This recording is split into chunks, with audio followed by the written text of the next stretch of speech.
ఇప్పుడు మనం టమాటా కర్రీ చూద్దాం.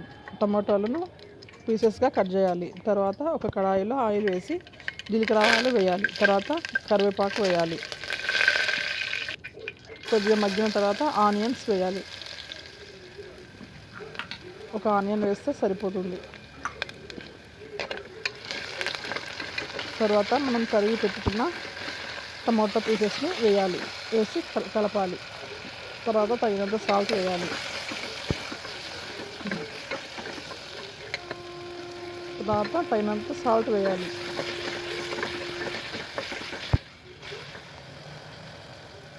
తర్వాత అల్లం వెల్లిపాయ పేస్ట్ వేయాలి. ఒక హాఫ్ స్పూన్ అల్లం వెల్లిపాయ పేస్ట్ వేసి కలపాలి. కొంచెం మగ్గిన తర్వాత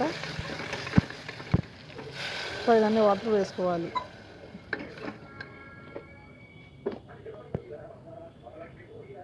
తర్వాత ఒక స్పూన్ కారం వేయాలి. టేస్ట్కి తగ్గట్టు కారం వేయాలి.